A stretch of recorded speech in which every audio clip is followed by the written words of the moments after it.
Cleiton Pegoraro, que é professor de Direito Internacional e conversa a partir de agora com a gente. Tudo bem, Cleiton? Boa tarde para você.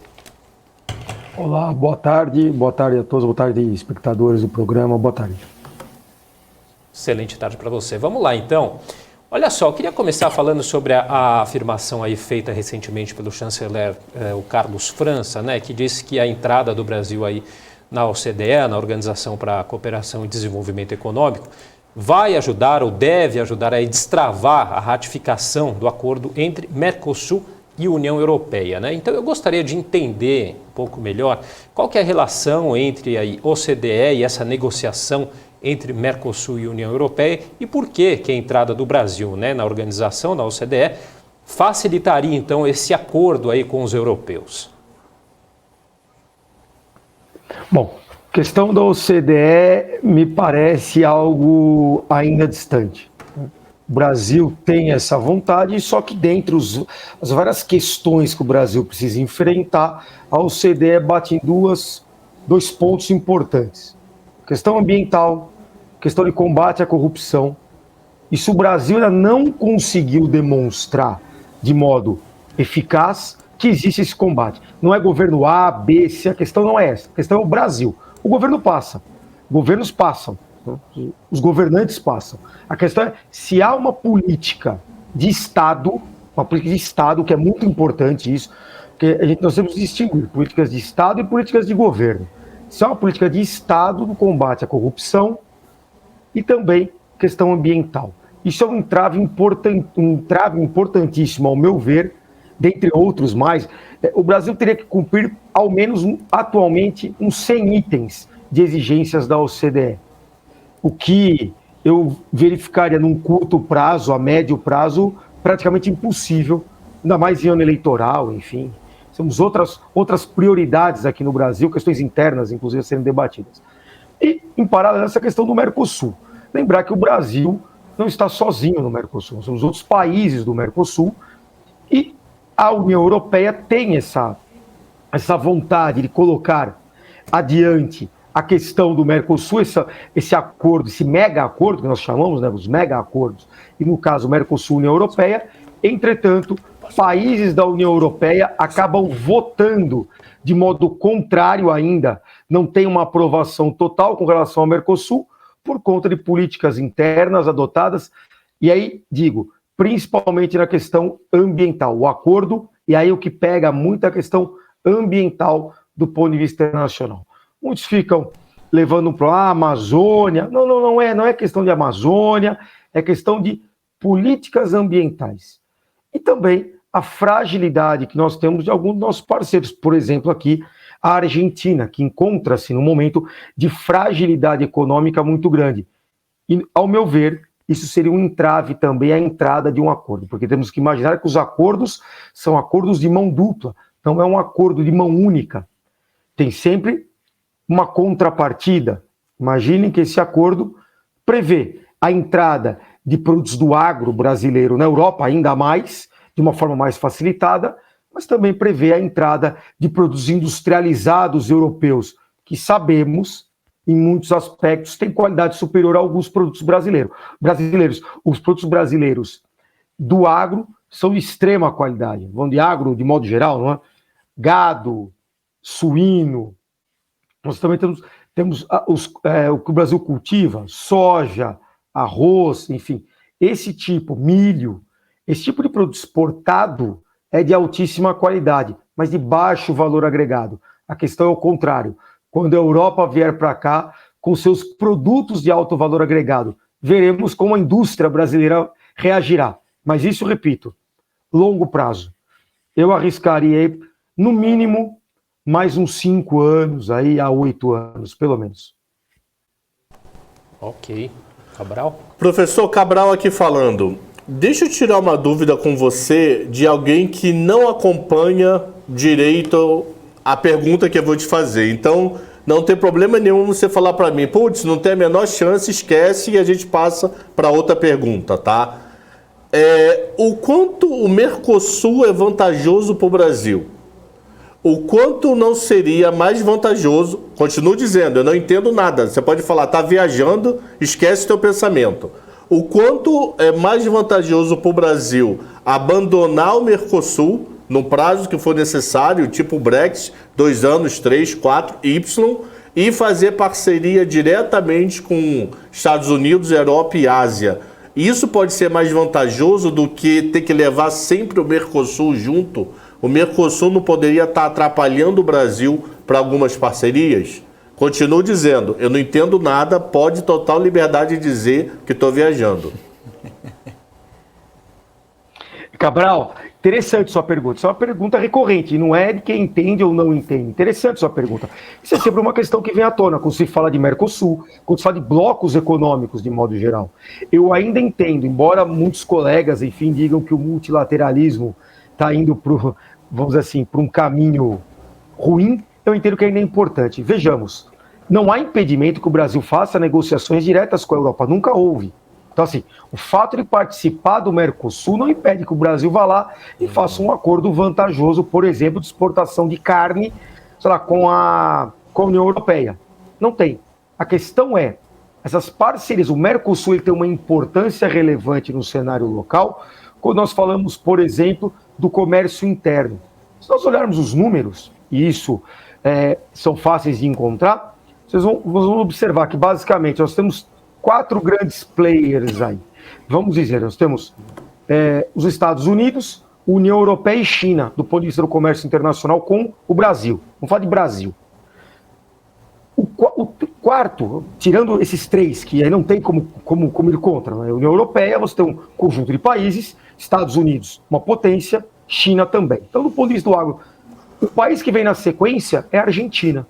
Então, veja, a Argentina, embora numa crise gigantesca, ainda é um parceiro importante para o Brasil do ponto de vista do agro.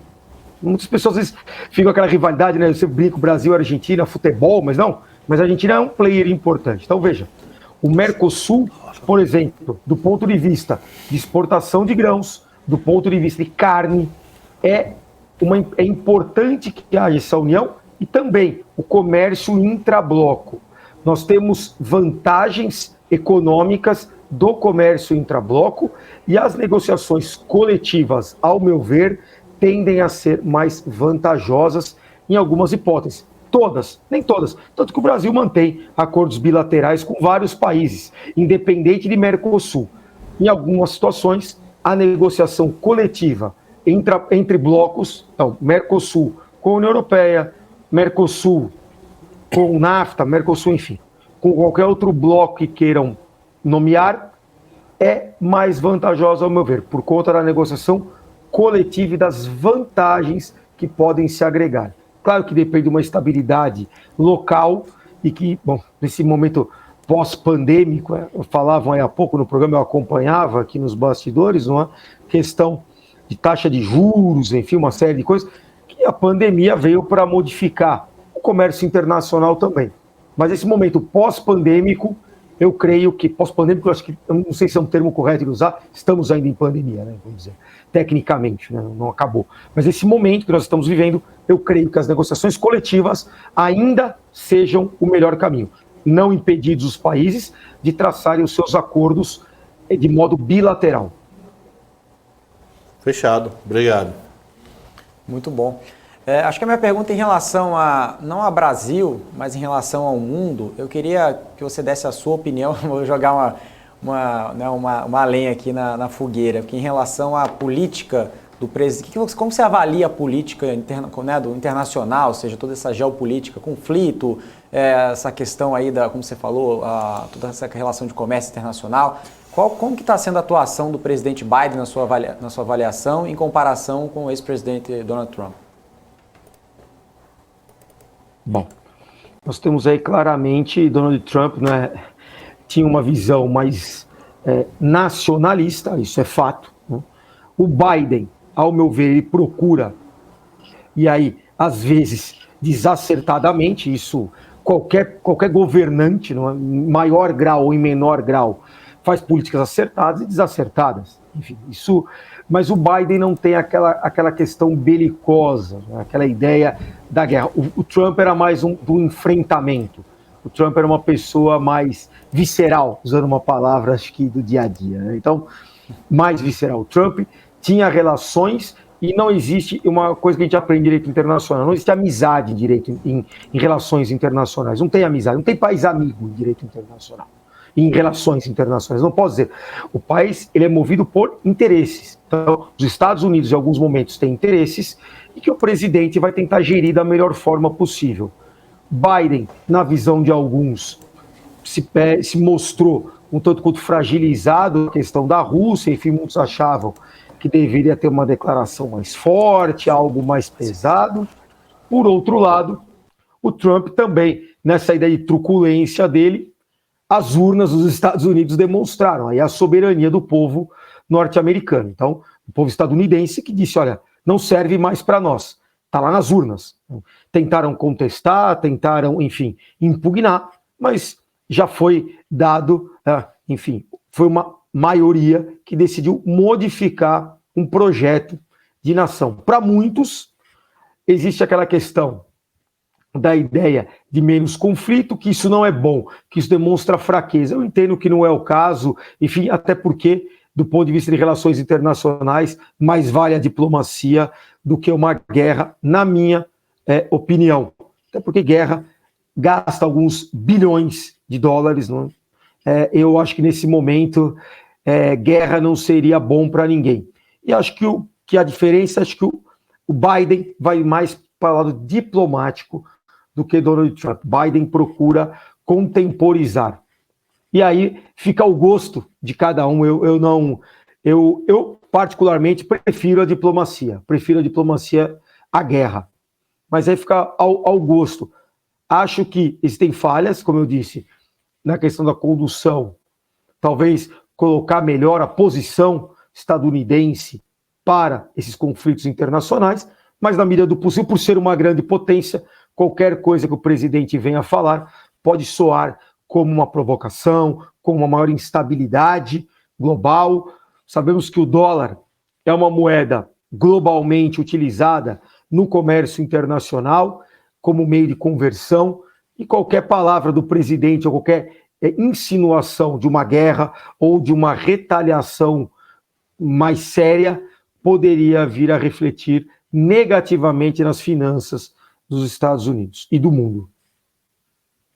Professor, deixa eu tirar uma dúvida contigo.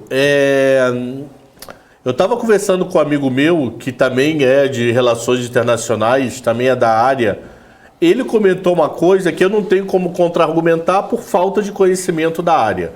É que se Angela Merkel tivesse no poder, ele acha que essa chance dessa guerra ia ser menor, porque ela ia pensar mais do lado econômico do que está pensando o atual presidente. Ela ia tentar negociar mais com Putin antes do primeiro tiro, para evitar chegar à Alemanha que está hoje. Faz sentido esse racional? Na minha opinião, faz todo sentido. O seu amigo, eu acho que ele tem toda a razão. Angela Merkel é uma excelente, além do ponto de vista governamental, uma excelente diplomata. Porque todo governante tem, no fundo, a sua veia diplomática. E ela sempre conduziu muito bem essas questões diplomáticas. Angela Merkel, desde o começo, eu também fui partidário nesse sentido de dizer que Angela Merkel, não sei se seria a solução, porque daí é especular muito, enfim, mas acho que ela sentaria, usando a diplomacia, ela conseguiria chamar para o seu lado, chamar para uma mesa de negociação e conduzir uma negociação, que não fosse avançar tanto. Essa guerra só todos perdem, né? Imagine. Imaginar que Rússia, a questão de exportação e importação de grãos, principalmente, fertilizantes, isso é um problema em cadeia, porque imagine, você não tem o fertilizante, você não planta, aí você não é só comida humana, milho, enfim, vai para a produção animal. Então você não tem alimento para os animais, você não tem produção de proteína animal, não é só plantação, as pessoas quando falam de fertilizante e tudo mais, e a Rússia tem os seus interesses também. Rússia, quando diz vou vender fertilizantes para o Brasil, enfim, coisas do tipo, ela está fazendo um jogo de xadrez ali. Olha, se eu vendo fertilizante, eles plantam, eles colhem e vendem para mim também. Não é só um jogo de, eu sou bonzinho, eu entrego fertilizantes. Não, não, não. Não é só isso. Não tem, como eu disse, não tem amigo, tem interesse. Então, Rússia vende, o país produz, o Brasil, um grande produtor do agro, de grãos, e vende para a Rússia. Então, assim, tem sempre uma via de mão dupla nessas negociações. E a Angela Merkel, sem sombra de dúvida, eu afirmo aqui também, como afirmo categoricamente aqui no ar, seria uma excelente negociadora para esse momento de crise global. E ainda nesse campo de comércio exterior, né, Cleiton, o Osmar Schoff, aí, que é presidente da Câmara de Comércio Árabe Brasileira, né, ele afirmou nessa semana aí que as bases do comércio exterior foram transformadas aí após a pandemia de Covid e também o conflito lá no leste europeu. Segundo o Schoff, a reciprocidade e a cooperação estão entre aí os novos pilares da relação internacional. Você concorda com essa afirmação? Excelente afirmação. Né? Uma linguagem bem do direito internacional, das relações internacionais. Reciprocidade, negociação, cooperação. Eu acho que, por isso eu voltando um pouco naquela pergunta que o Cabral me fez lá no começo, né, sobre Mercosul. Aí está a ideia de cooperação. É mais uma ideia de cooperação, repito, ninguém é amigo, mas uma ideia de cooperação. Eu tenho aqui um produto, eu produzo, eu preciso vender esse produto. Não há quando dizem, não é porque o gasoduto na Rússia vão cortar o gasoduto. Ótimo, cortam o gasoduto. Fazer o que com o gás?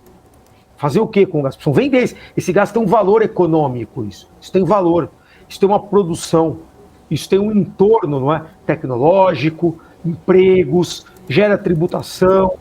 Então vejam, essa ideia de cooperação, ela está mais forte.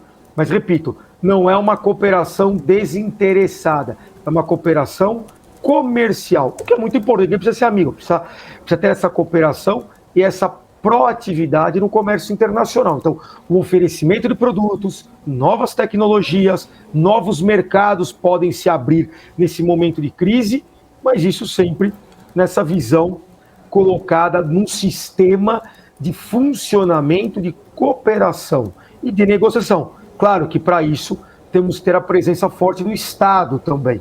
O Estado faz essas rodadas de negociação, exemplo disso é a OMC, por exemplo, as rodadas de negociação na questão do comércio internacional, livre comércio, enfim, livre negociação dos países para entrada, para criar regras para entradas nos países e, eventualmente, aumentar o faturamento e, consequentemente, a questão da balança comercial e o PIB, né, do país envolvido. Sem sombra de dúvida, eu concordo com as novas, com essa ideia de uma nova gestão, eu diria, do comércio internacional.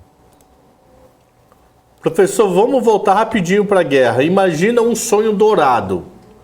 Sim, uma felicidade total da Europa e de Putin. O que seria um final perfeito? Seria Putin chegar só para o lado da região autônoma e falar isso é meu, o resto é da Ucrânia e você não entra na OTAN, pegar a Ucrânia toda e transformar numa Bielorrússia, aí é independente, mas quem manda aqui sou eu. O que seria esse tipo o sonho dourado para acabar essa guerra? Que eu não vejo chance de acabar tão cedo. Mas imagina, esse final de semana acaba. O que seria menos ruim para todo mundo?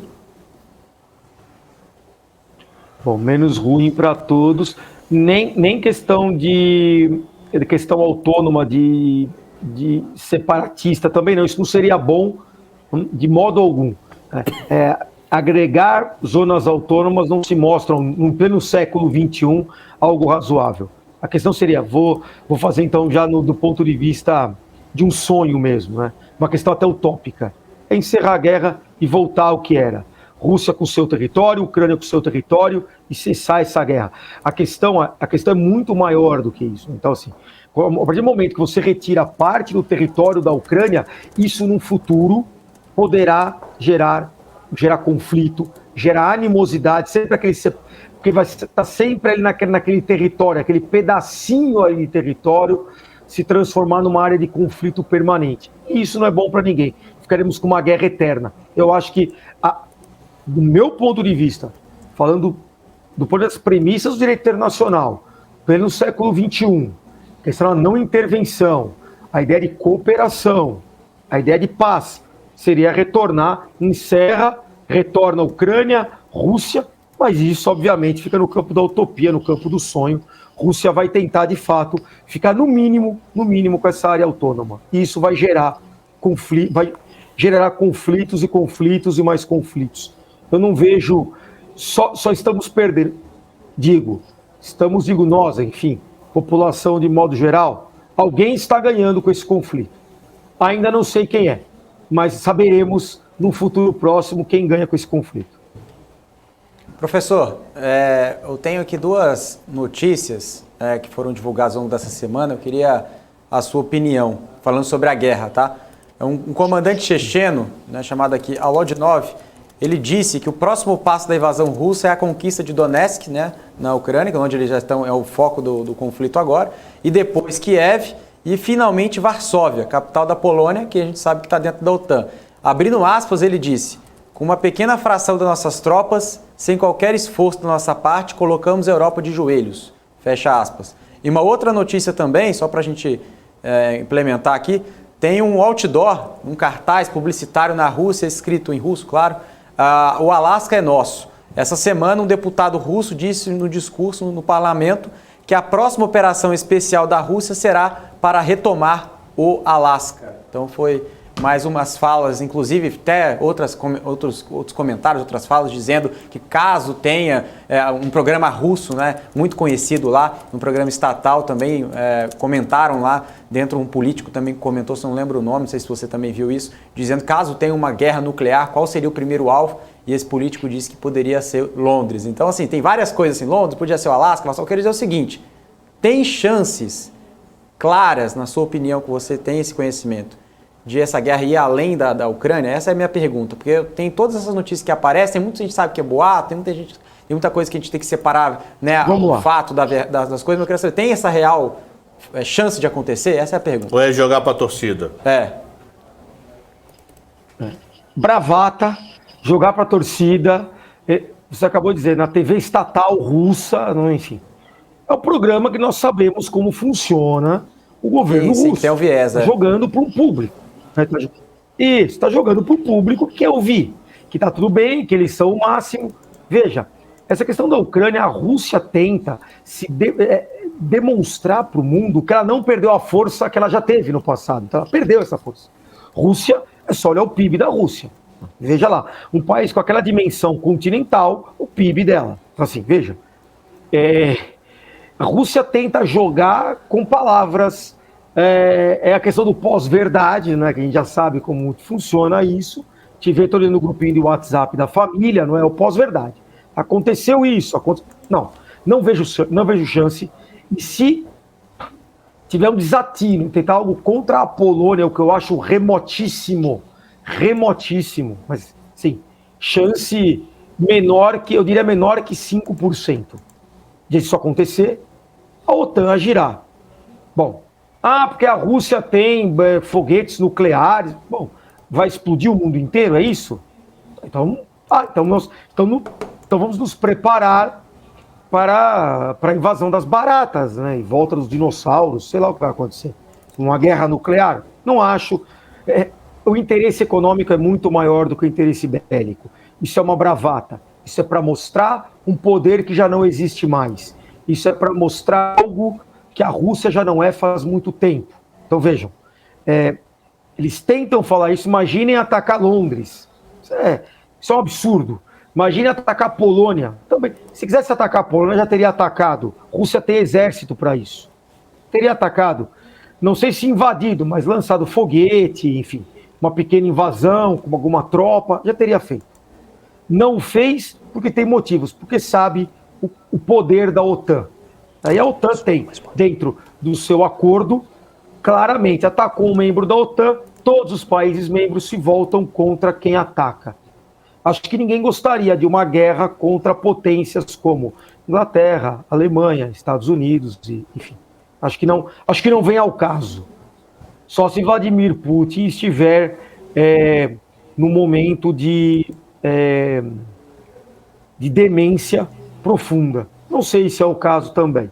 Ele sabe muito bem, um ex-KGB, enfim, ele sabe muito bem até onde ele pode chegar, ele tem suas fontes, ele tem os seus assessores, ele não é uma pessoa infantil ou que vá, vamos dizer assim, colocar em risco a integridade do seu povo. Não imagino que ele faça dessa forma.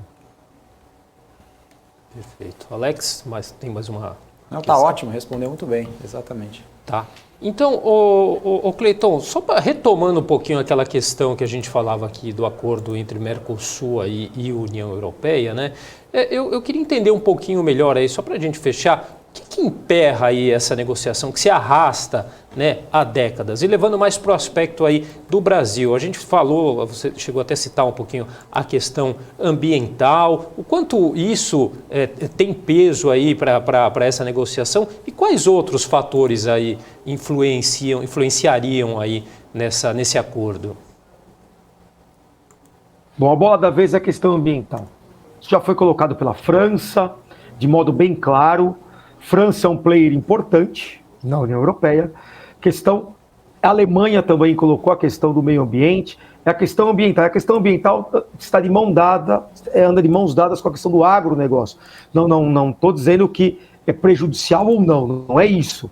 É a questão da sustentabilidade do agronegócio e a questão ambiental. Então isso tem que ser colocado de forma clara pelo governo. E os governos, de modo geral, aqui, principalmente do Brasil, que é o maior player do Mercosul, obviamente. Então todos ficam de olho no Brasil, isso me parece um pouco óbvio, né? Ficam de olho na questão ambiental, na questão de como o Brasil coordena o Brasil, a carne brasileira é a melhor, uma das melhores do mundo, os nossos grãos estão na melhor qualidade no mundo. Então nós observamos que é uma questão ambiental, inclusive por conta de preço, porque se o Brasil, entende, na Europa, tivesse uma maior gestão ambiental, inclusive o preço também subiria, questão de competitividade com o produto na União Europeia, tudo isso é colocado, porque também tem produtores de carne, de grãos, enfim, então tudo isso é colocado como sendo um impasse no funcionamento do sistema desse acordo. Outra questão também que eu posso destacar aqui, além da questão ambiental, a questão das práticas governamentais, controle de inflação. Falar desse momento que nós estamos vivendo também é algo complexo no mundo todo, mas controle de inflação, controle de dívida pública, tudo isso é observado no momento de um mega acordo, porque o mega acordo pressupõe estabilidade. E dizia o Cabral um pouco antes, falou a questão, até comentou um pouquinho, da questão do Brasil, uma espécie de Brexit, né? Estamos vendo aí o Brexit, o que aconteceu lá no Reino Unido, não é, com a questão do Brexit aí, Boris Johnson, enfim, um grande apoiador. Aí o Reino Unido vem sofrendo muito com isso. Exemplo de Brexit, o que eu acho que poderia, claro que menor consequência, mas poderia acontecer conosco aqui. Nós temos preferências tarifárias, isso sumiria, seria um problema para nós aqui em Intrabloco. Nós temos a questão do mercado financeiro, talvez foi um impacto grande no Reino Unido de modo geral. Mão de obra, também um problema, fazer o Brexit também, um grande problema com mão de obra. O britânico, de modo geral, não se sujeita a alguns trabalhos que os imigrantes dos países ali da União Europeia, de outros países, principalmente Portugal, Itália, ali, enfim, se sujeitam a fazer trabalhos braçais, trabalhos pesados. Então, veja, era um problema, inclusive, com mão de obra hoje na Grã-Bretanha. Mas isso é para um outro programa, né? Mas só, como ele falou do Brexit, eu lembrei disso e das consequências que tiveram lá por conta da saída. Tá certo, Cleiton. Queria, então, agradecer sua participação e a entrevista aqui para a gente, o Cleiton Pegoraro, aí, que é professor de Direito Internacional. Valeu e até uma próxima. Obrigado, hein? Muito obrigado, eu que agradeço. Um abraço a vocês e aos ouvintes. Obrigado pelo convite. Um abraço. Conversaria mais uma hora fácil, Cleiton. Obrigado. Muito bom.